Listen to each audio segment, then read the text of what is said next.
Good morning বন্ধুরা, কেমন আছেন সবাই? আশা করি সবাই ভালো আছেন এবং সুস্থ আছেন। আমি মাধু আর আপনাদের সবাইকে মাধুর আর একটি নতুন ব্লগে অনেক অনেক স্বাগত জানাই। আজ হচ্ছে মঙ্গলবার আর এখন ঘড়িতে বাজে সকাল 6:30। আর আজকের ভিডিওটা আমি এখান থেকে স্টার্ট করলাম। ঘুম থেকে উঠে ফ্রেশ হয়ে ঠাকুরকে প্রণাম করে চলে আসলাম বাইরে। আর তার আগে বলে দিয়ে আজ ছিল কিন্তু পৌষ সংক্রান্তি। সকালবেলা আজকে কিন্তু উঠিনি, কেন কি আপনারা সবাই জানেন আমার কাকা শ্বশুর যেহেতু মারা গিয়েছেন, ওই কারণে কিন্তু সকালবেলা উঠে আর দেওয়া হয়নি। যে বাইরে পুজোটা দেয়, পিঠা দেয়, ওগুলো দিইনি। সব বছর কিন্তু দিই। আর এই যে গতকাল রাতে কিন্তু কিছু জামা কাপড় আমি ধুয়ে দিয়েছিলাম, সেগুলো না রাতে তুলিনি, এখানেই ছিল। তো ওগুলো এখন বের করে বাইরে দিয়ে দিচ্ছি রোদে। এখানে অত একটা রোদ আসে না। আর তার সাথে দুদিন কোনো ভিডিও দিতে পারিনি, তার জন্য তো কিন্তু অনেক অনেক ক্ষমা চেয়ে নিচ্ছি। অনেক অসুবিধার সাথে চলছি, সেগুলো আগেও ভিডিওতে আপনাদের সাথে শেয়ার করব। তার জন্য একটু ভিডিওর সঙ্গে থাকবেন সবাই, সব কিছুই জানতে পারবেন। কেন কি আপনারা আমার সব, আর আপনাদের সবাইকে আমি সব কিছুই জানাবো। আজ না হলে কাল সবই জানাবো একটু একটু করে। তার জন্য তো কিন্তু মাঝে মধ্যে ভিডিও আমি দিতে পারছি না, জানি না কেন। এতই অসুবিধা আসছে জীবনে, তো বুঝতেই পারছি না সব কিছু আমাদেরই কেন হচ্ছে এইসব। তো চলেন, আজকের ভিডিওটা হচ্ছে পৌষ সংক্রান্তির ভিডিও, তো এটাই শেয়ার করছি। নতুন ভিডিও সামনে আসবে। তার সাথে এই যে দেখেন জামা কাপড়গুলো নেড়ে দিয়ে এই যে গাছটা ফেলে দিয়েছে বিড়ালে। তো ঘুম থেকে উঠে দেখি বিড়াল চালের উপরে থাকে, ওখান থেকে লাফ দিয়ে পড়েছিল, তো ওকে তাড়িয়ে দিয়েছি, সেই সাথে গাছটাও ফেলে দিয়েছে। তো বাইরে জামা কাপড়গুলো নেড়ে চলে আসলাম। এই যে জায়গাটা ধুয়ে দিয়ে এখান থেকে যাব ভিতরে, অনেকই কাজ রয়েছে, কিছুই কাজ হয়নি। তো সব বছর কিন্তু পৌষ সংক্রান্তিতে ভোর 4টার সময় উঠে অন্ধকার থাকতে বাইরের পুজোটা সেরে নিই, কিন্তু এবছর আর করলাম না, যেহেতু কাকা শ্বশুর মারা গিয়েছেন। আমাদের এখনো বার্ষিক কাম হয়নি ওর জন্যতে। তো চলেন, এদিকে আমি দেখেন সকালবেলা আজকে দেখি যে ঘুম থেকে উঠে এখনো জল রয়েছে, তো এই জলটা দিয়েই বাইরেটাও একটু ধুয়ে দিচ্ছি। রাস্তার থেকে না এত গাড়ি ঘোড়া যায়, তো বাইরে একটু জল দিয়ে রাস্তাটা ধুয়ে দিলাম। এই রাস্তাটা একটু জল দিলে না ধুলোটা তো একটা ভিতরে আসে না সারাদিন। তার জন্যতে কিন্তু আমি সব দিন সকালবেলা এই ফেলে একটু দূরে জল দিয়ে বেশি করে রাস্তাটা ধুয়ে দিই। তা চলেন, এটা তো আমার প্রত্যেক দিনের রুটিন, সেটাই আপনাদের সাথে শেয়ার করছি। তো এটা ধুয়ে ঠিয়ে কিন্তু অনেকই কাজ রয়েছে, সেগুলো একটা একটা করে করতে হবে। তার সাথে আজকে হচ্ছে মঙ্গলবার, আজকে কিন্তু আমাদের এখানে বাজার। তো হাজবেন্ড কিন্তু বাজারেও যাবে, ওনাকেও ডাকতে হবে। তার সাথে এই যে দেখেন বাসন কটাও মেজে নিচ্ছি। রাতে কিন্তু কোনোই বাসন মাজা হয়নি, তো সকালবেলা মেজে নিচ্ছি। একটা দিদিভাই আমাকে কমেন্ট করে বলেছিলেন যে আমি কেন বাইরে বাসন মাজি, ভিতরে মাজি না। তা আমি বলে দিই, আমাদের কিন্তু ভিতরে কোনো সিস্টেম নেই। এক বাথরুমে আমাকে বাসন মাজতে হয়, আর না হলেই সামনে।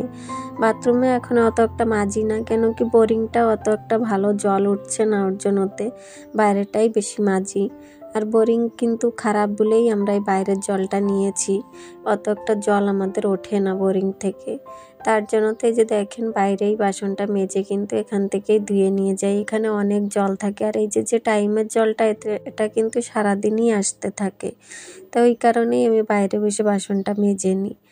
তো দেখেন এই যে বাসনটা মেজে নিচ্ছি। আর আজকে বেশি কিছু বাসন কিন্তু জমা হয়নি, কেন কি রাতের বাসনটাই খালি রয়েছে। তার সাথে চলেন, আজকের এই ভিডিওতে যদি আমার কোনো নতুন বন্ধু হয়ে থাকেন বা ভিডিওর কোনো অংশ আপনাদের কাছে একটু হলেও ভালো লেগে থাকে, তাহলে কিন্তু আমার চ্যানেলটাকে সাবস্ক্রাইব করে দিয়ে পাশে থাকবেন। আর যে অলরেডি করে দিয়েছেন সেই সব বন্ধুদের অসংখ্য অসংখ্য ধন্যবাদ আমার এই ছোট্ট পরিবারের মেম্বার হওয়ার জন্য।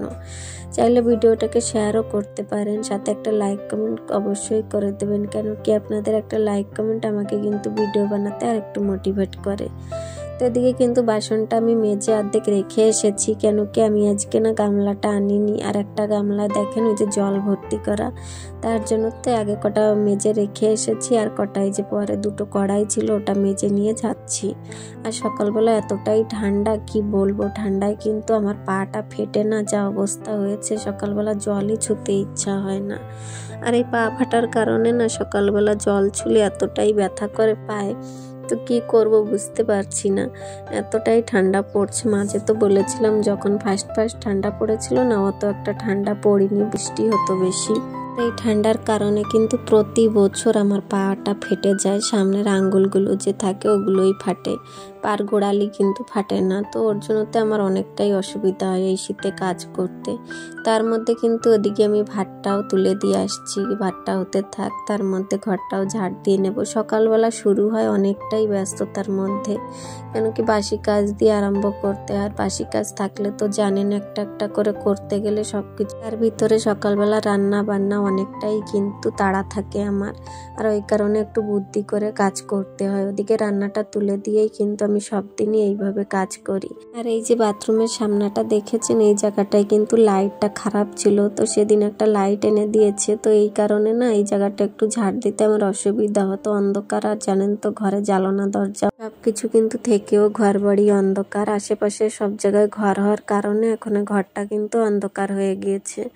তো আর কি বা করা যাবে, লাইট দিয়েই সারাদিন চলে। তো এই যে দেখেন ওই জায়গাটায় লাইটটা লাগিয়ে দিয়েছি, আর লাইট থাকলে না একটু কাজ করতে ওই সাইডে একটু ভালো হয়। জায়গাটা সলক থাকলেও কিন্তু দেখতেও ভালো দেখা যায়। তার সাথে এদিকে দেখেন ভাতটা কিন্তু আমার হয়ে এসেছে, ভাতটার ফেন জড়িয়ে নেবো। আর আজকে যেহেতু মঙ্গলবার, সেহেতু সকালবেলা না রান্নার কিছুই ছিল না, হাজব্যান্ড বাজারে যাবে, তারপরে কিন্তু সবজি বাজার করে আনলে তারপরে রান্না করব। তো খালি ভাতটাই নামিয়ে নিয়েছি, আর রাতের কিছু ভাত রয়েছে, ভাবছি ওটা না ভেজে দেব।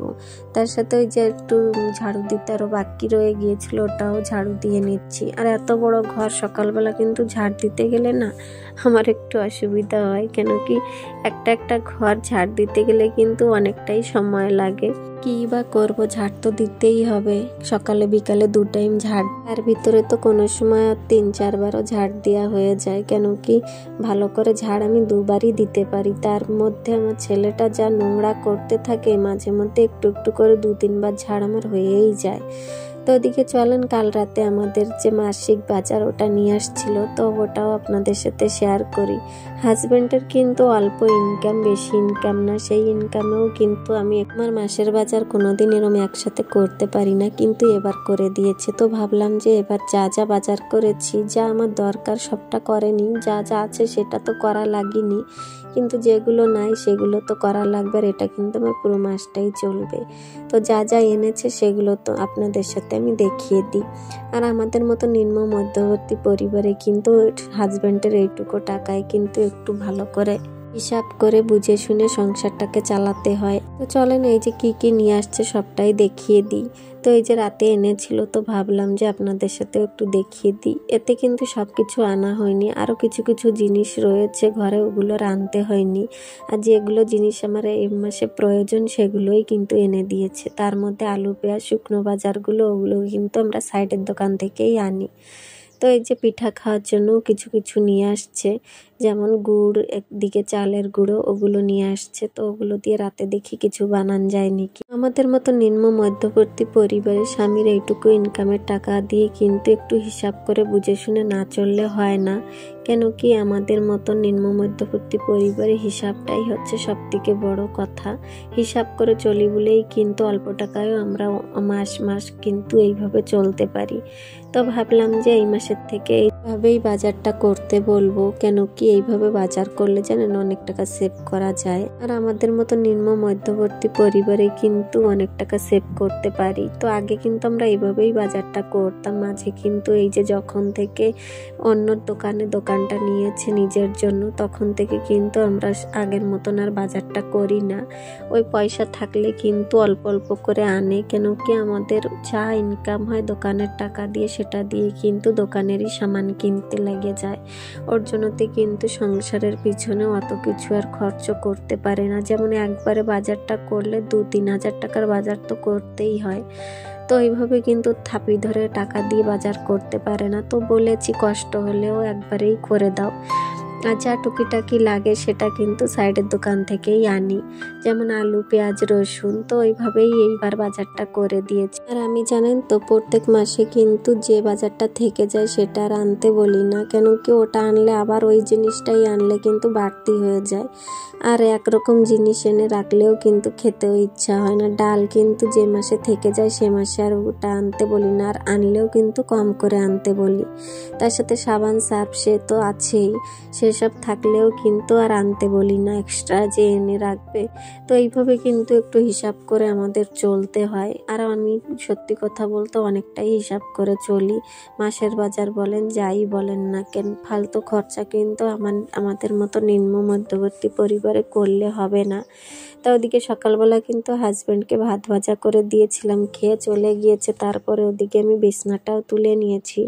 সাথে এই যে দেখেন দুপুরে বাজারটা করে নিয়েছে। আজকে যেহেতু মঙ্গলবার বাজার ছিল, বাজারে গিয়েছিল বলে কিন্তু আর সকালবেলার টিফিনটা নিতে পারিনি। তো এই যে বাজারগুলো নিয়ে আসছে, এগুলো আমাকে এখনো ভালো করে রেখে দিতে হবে ফ্রিজে। তো এগুলো গুছিয়ে রাখবো। তার মধ্যে হাজব্যান্ড কিন্তু বলে গিয়েছে যে লাউ দিয়ে মাছ দিয়ে রান্না করতে, তো ওটাই করছি। উনি আসবে দুপুরে খেতে। তো সংসারের কাজের ভিতরে কিন্তু রান্না বান্না সবার খেয়াল করতে হয়।